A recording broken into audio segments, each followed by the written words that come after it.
Hey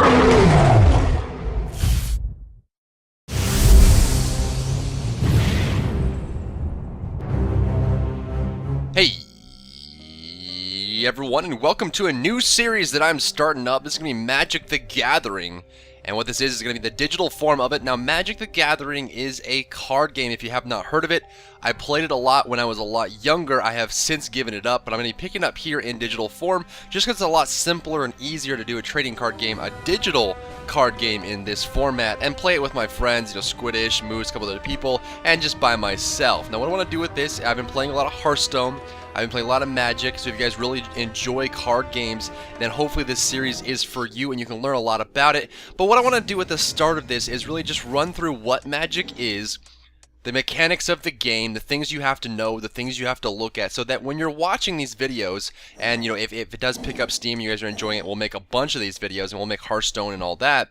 But I want to make sure that those of you who have not played Magic before, or those of you who have not gotten into card games before, can jump into it. There is a huge following for all kinds of card games, Magic mainly. There are people that tour the world competing for thousands of dollars to compete in Magic just as a card game. It is a lot of fun to play, and if you have not played Magic before, you definitely should be. So let's go over the basics of Magic, especially this game that I'm playing here. This is going to be Magic the Gathering Planeswalker Duels 2013. I got 2013 because it's a better version. It's a little bit more balanced. It has more cards in it. 2014 has a little bit of a bigger con list, I guess I should say, as I was doing research on it. So let's go ahead and go over the basics and talk about Magic a bit.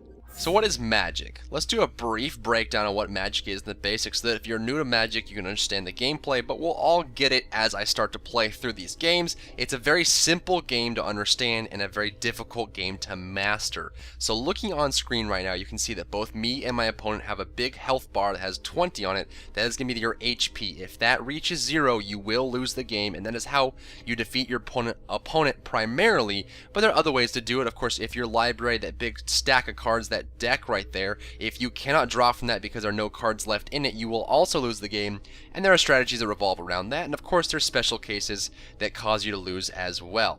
So you draw from your deck, you pull 7 cards at the start of the game and attempt to play them. You can place down 1 mana card per turn. This is the mana card you'll see there, that little flame. The 2 cards on the left are both mana cards. The blue card that's already aground. There's 5 types of mana. There's blue, which is island. There's red, white, green, and black. Of course, they all have special names. And you can build your deck around this. It may not be the best example to use this one, because this is actually a 5 mana deck. This is called a mana mastery deck, which means I use all 5 types, which is not that common. You'll generally see one type, or a monocolor deck, which means it's all green or all blue, or you'll have dual colors, or red green or a red blue, or anything along those lines. You combine the colors together to make a good deck. This one's actually all 5 of them, which is very unique, a little bit rare. You don't see people using these too much, but that is going to be how you play this game.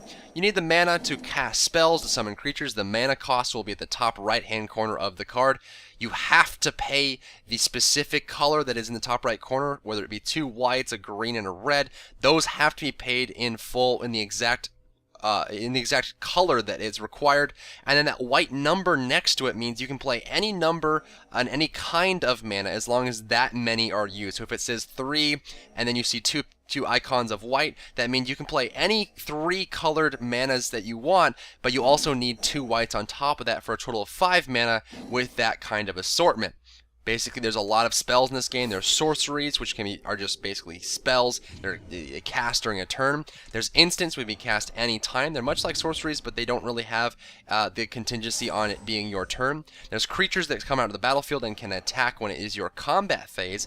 And there's multiple phases in the game. You'll be able to see that on that little bar next to my face. It says end there because it's the end of my turn, but you'll see combat, main. There's 2 main phases, all that kind of stuff. And you'll figure that out as we start going along.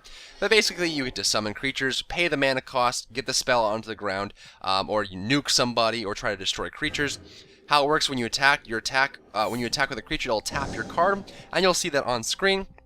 and they can choose to block it. There's special effects in this game. If creatures are flying, they cannot be blocked by creatures on the ground, which makes sense. And lots of cool other effects if you want to research that yourself, and you'll learn it by watching me play this game. You can see on screen I'm attacking with my 8/8 creature. They're blocking with their 2/6. Now how this works is the left number is your attack, the right number is your defense. The left number is the amount of damage that you will do to it, whoever blocks it or whoever you attack if you attack a player. The right number is how much damage you will take before you die as that creature. So this 8/8 that I have will do 8 damage to whoever blocks it, and be able to take up to 8 damage if it gets blocked, or gets nuked, or gets shot at with a fireball or something along those lines. So that is how that works. And there's a couple other effects. There's trample, which means that even if it's blocked, whatever is the remainder of damage, that will still go through and hit the player, and all kinds of other stuff. The damage you take will be regenerated every turn. So when it is the end of your turn, if you block a 6 with an 8/8 and you drop down to 8/2 because you took 6 damage, you will return to 8/8 at the end of your turn. So it doesn't really matter too much, but you have to be careful with special effects and all those different details that you're going to learn as we go through this game. Alright, so let's sort of hop in a game and learn this in real time. You can see when you start the game, you draw 7 cards. This is going to be my 7-card draw, and what you can do if you don't like the draw, let's say you get no mana, or you get some cards that are really late game and aren't going to help you in the beginning, what you can do is you hit draw a new hand. This will draw 7 new cards. If you do that a second time after, it'll draw 6, then it'll draw 5, and it'll draw 4. If you keep shuffling your hand, it will start discarding cards and giving you less and less and less, which of course, prevents people from just reshuffling until they get the best hand possible. If you get a hand that's terrible, you get a terrible draw, it may be worth it to take 6 hand or a 5 hand. I would never go less than that because you just get shafted with what you have available. But definitely if you have a terrible pull, you don't want to take that hand first. And of course, if you like it, you hit keep hand. Generally you want to be between 2 to 4 mana in the hand, possibly some draw cards. If you get a card here that says draw some cards or whatever, you can see on this, it has a description. This is the cost up here, 5 wild card mana, and then at least 2 greens for a total of 7. And this is the effect it has. When this creature dies, search your library for a number of creature cards with total converted mana cost 6 or less. So this would be 7 mana, so not 6 or less, and put them onto the battlefield. So you immediately draw them and put them onto the battlefield without actually having to pay the cost. It's really cool. There's a lot of effects here on these cards, and we'll go slow and read them out for this first video. And for those of you who are masters of Magic and playing it for a long time, for the next video we won't be doing this kind of baby steps type thing. I just want to get people into Magic who have not played it before. So what we're going to take this hand, and we see 3 mana cards, 2 blue, 1 green. This is going to be a blue-green deck. It's a combination of half blue, half green cards. Conceptually, of course, I didn't want to play my 5 mana deck just because it's really confusing for newer players. So I'm going to skip that for now. You see I get, 3 creatures here. I get this card, which is an enchantment. I place it on the ground, it'll stay there. And whenever I cast a green spell, I put a wolf creature on the ground. And when I cast a blue one, it's a bird, which is 1/1. Of course, it's the damage on the left and the defense on the right. So let's go ahead and keep this hand here. So now you can see the start of this is the main stage of my turn, and I can place down a mana card. When they're lit up orange like this, it means I can use it. So I'm going to go ahead and put down a blue mana. Of course, you can cast 1 mana every turn. I go into a combat phase. There's nothing I can attack with, so it's going to end my turn. And go over to this NPC. He's playing a all-green deck, so keep that in mind. As you can see, he's going to put 1 mana down. He can't do anything yet, so it's my turn again. This is going to be a mana card. This is something you'll see in a lot of decks. In fact, in this game, there are tons of these. This is going to be something you put down as a land. When you sacrifice it, you search your library for a basic land card and put it onto the battlefield tapped. So I'm going to go ahead and play this. The best thing about these is when you place it, you put it down, you can pick it up, hit activate ability. I'm going to search for a mana card. I have 2 blue, I'm going to pick, and 1 green, so I'm going to pick a green. It's going to put it on the field tapped, and when it comes back to my turn, at the start of your turn, you untap everything that was tapped. Of course, it has anything that has like limiting factor. It says it cannot be untapped, something along those lines. Then you won't be able to do it. He's got 2 mana. He's going to cast this spell. It's going to be a 2 mana creature. You can see he has 3/2. Trample means that if you block it and there's remaining damage left over, that damage will go through the creature and attack you. So let's say I block this with a 2/2. This will do 3 damage to my 2/2 and kill it. But you can see there's 1 damage left over. It did 3 damage to a 2 health creature, with 1 damage left over, so that'll deal 1 damage to me because of trample. It tramples through my defense and hits me anyway, so keep that in mind. So a 2 mana creature, 3/2, he's gonna put that on the battlefield, and he can attack that with me. He can attack me with it next turn. If you see this little swirling effect above it, that means it has Summoning Sickness. It cannot be used the turn that it gets placed down unless it has Charge. Charge means that you can use it again. Is it Charge? Haste. Haste is haste in this game. I'm thinking of Hearthstone. Haste is the ability on a creature that allows it to attack the turn that gets placed down. So let's see if I can pick out anything. I'll need 2 green, so I'll put the green down this turn. There's that. And now I have this creature card using these 2 can be used because they are lit up orange. This is a 2/2 with flying, which means that if I attacked with it, it cannot be blocked by this creature on the ground. And this is going to be a 1/1, but when it enters the field, you reveal the top card of your library. If it's a land card, put it onto the battlefield, otherwise put it into your hand. So since it has a 3/2 and it'll trample me, I don't know if I want to waste this 2 on it right now. Actually, what I'm going to do, I'm going to put this 2/2 down, which means it will be a flying card, which means that next turn I'll attack it, and it will not actually be defensible, just because the thing on the ground will not actually be able to block it. It can do 3 damage to me, which I may not block. Of course, the strategy there is just to take little damage in the beginning, and then lots of damage dealt to the enemy later. I can block this with my flying. It's a 2/2, but he can't block it next turn. So I'm just going to eat this for now. Just see what, goes forward. Taking damage at the beginning is not really the biggest of deals, but you have to be careful how much you take. So just going to get 2/2 boar. See right here. If he sacrifices the boar, he gains 4 life, so he can just bring it out. He can use it to block, but of course it doesn't count if you destroy it. If you use it to block, it does not count as a sacrifice. She's a 3/2 and a 2/2 out in the field right now. It's a major creature deck is what he has. Put down this blue card. That's going to allow me to put the worm down. Allows me to untap as a 3/3. I definitely want to put that down. I was going to do the worm. This Coiling Oracle, the snake. But I need the 3/3 to block the 3/2. And now I can attack with this, and he cannot block this. He cannot block it. So I'm guaranteed to do 2 damage to him right now. And since he's a big creature deck, I'm not really worried about his little creatures. I just make sure I have as much as I can to clear them out. I actually haven't used this deck in quite some time. He's got a 3/3 with Hexproof, so let's look at this one. This is a beast with Hexproof. Hexproof means it cannot be targeted at all. It cannot be targeted. I can't use spells to shoot at it. If I have a big gun or a fireball or something, I cannot click on it to attack it. It is completely proof. Hexproof, it is completely untargetable. That's a little blue spiral icon is. You can attack with that, which I'm just going to kill. I have no issues trading here with the big creature deck. He doesn't really have much flying in this deck at all whatsoever. He really doesn't have any flying in this deck, I don't think. I have this guy. This guy is a monster. He has flying and trample, which means that he has flying, and if they block it and don't do enough to block out this damage, he will actually continue on and keep hitting that. But I need more mana, so I'm going to drop this guy down first, which of course is going to search my, that's going to do the first card, which is going to be a land. It's one of these things. So these are actually something you get a lot. You can sacrifice. We saw it earlier. You can sacrifice it, put a card on your library, yada, yada, yada. This could block this and get rid of that. This is definitely something we want to get rid of. I'm actually going to skip my attack this turn. We can go ahead and get rid of this. Pause right now. Press spacebar to pause. That needs that. I don't really need anything specifically. I'm going to go ahead and get a green. This is more green than blue in most cases. And then we'll go back. You always want to make sure that you use these before the start of your next turn, because they will come into the field tapped. This guy, you see here, this is an artifact, which means it kind of hangs out on the side and has some kind of special effect that is just passive. This will make all of his green spells cost 1 less mana to cast. And throw that on the side there. So any spell he casts while this is sitting on the side will cost less. This costs 3 instead of 4 it costs.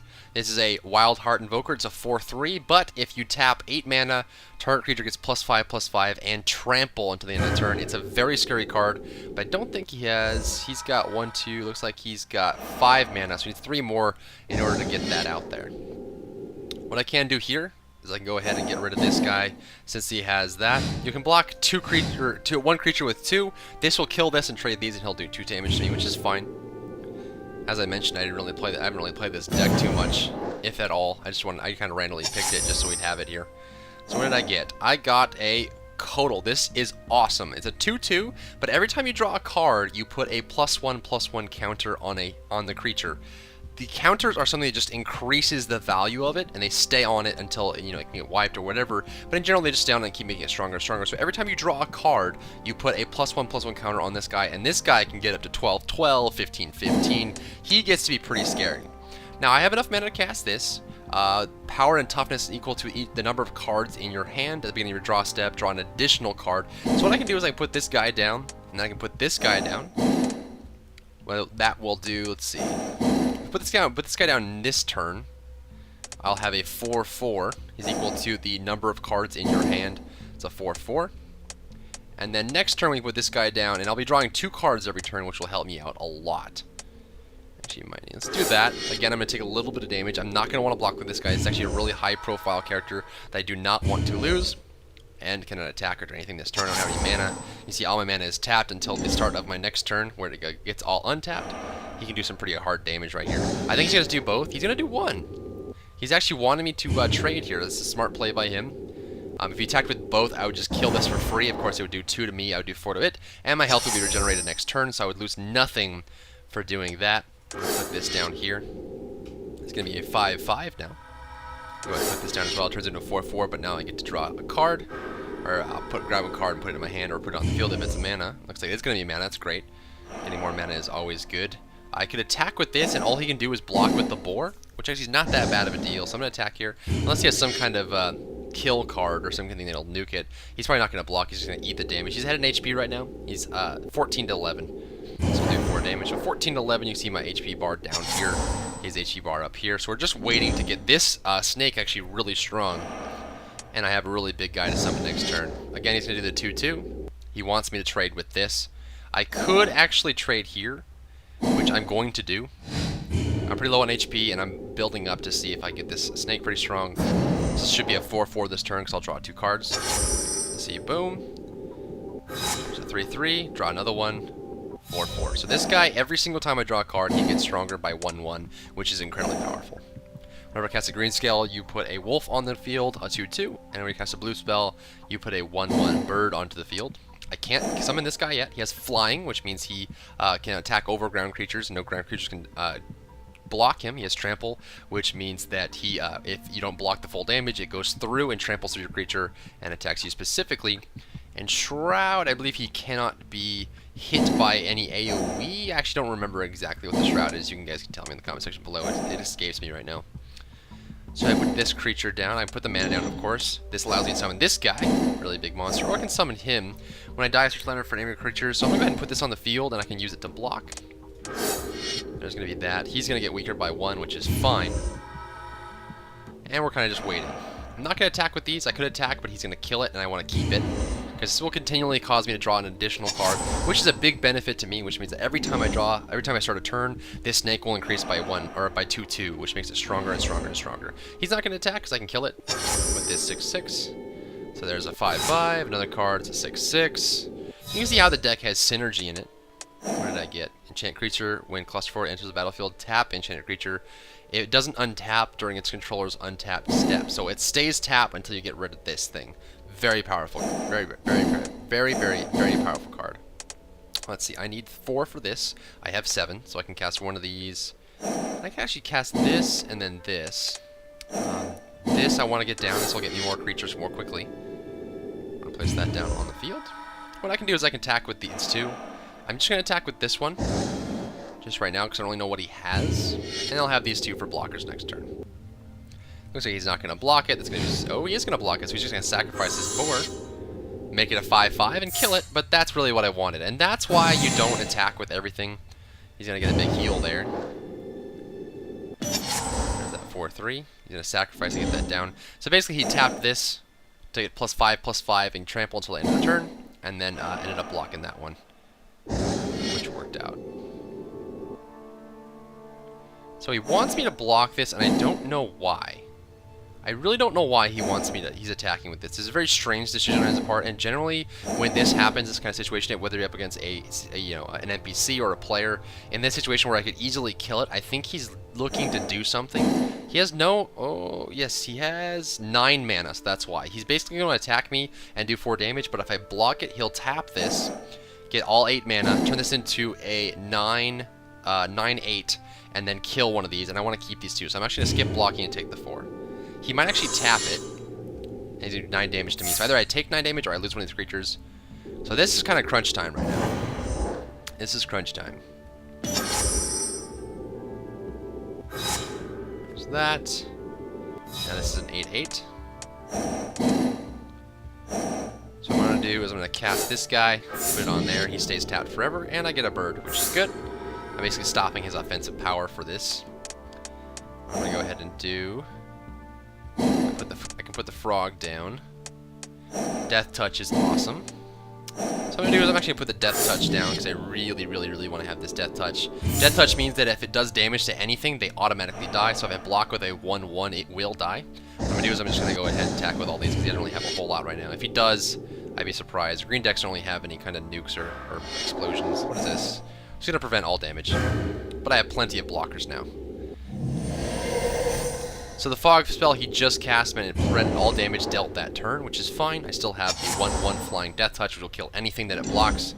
This doesn't have trample, does it? I'll be able to tap it and give it trample. Actually, I think that's game. If he taps this, which he went for 6, surprisingly enough. Oh, he's gonna go ahead and do that, which is gonna get rid of that. So he can attack with this because I tapped it. It's ridiculous. It's gonna be that. And there's going to be that, and now this is a 10/10. And this just gets growing every single turn. I'm going to get one more green because I like to stay balanced between the two. Where did I pick up? Return target creature to its owner's hand. Put X... 1/1 green sapling creatures on the battlefield where X is that creature's converted mana cost. So I can put 5. I can put 4. You know what we could do? Let's put this guy down. It's going to give me a wolf. And a big mofo. A big mofo. And what we can do is we leave these 4 blockers. I need to have enough to block this guy because this will have trample. So I'm going to go ahead and do is I'm going to attack with all of these. Then I have this to block the 9/5 or the 9/8, and I have this to kill anything that it blocks, and of course these will all be able to block next turn. I'm basically worried about trample right now. I'm worried about him being able to go through. He's going to block that and kill it, which is fine. This is tapped, which is also fine. And I'm going to drop him down to 5. I probably could have killed him there. In fact, I could have killed him there. That was ridiculous. Not really playing the best right now. He's going to tap and attack. Which is okay. Let's see if we can't block that. Let's see, we have 1, 3, 9, 10. Actually, you know what? I could. It's not going to matter too much. He'll tap it, but it won't matter. There's that. He's going to eat it, and now that's game. So now it's an 11-11, a 12-12. And at this point, I can put down anything that I want to get rid of this, just because it will destroy that. I get a bunch of tokens. Put that down because it's a monster. And then we're just going to...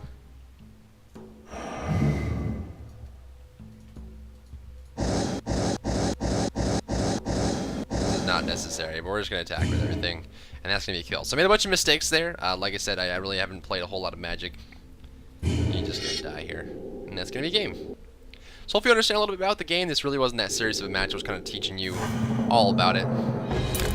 He's dead, and that's that. So I'll be posting a lot of Magic going forward, guys. Hopefully you learn a little about it, and it helps you understand the game a little bit more. I made a lot of mistakes there, so I'm sure a lot of Magic fans were watching and wondering why I didn't kill him when I could have. I'm kind of just messing around here, but I'll see you in the next video. Hopefully you understand a little bit more and maybe get a little interested in the game.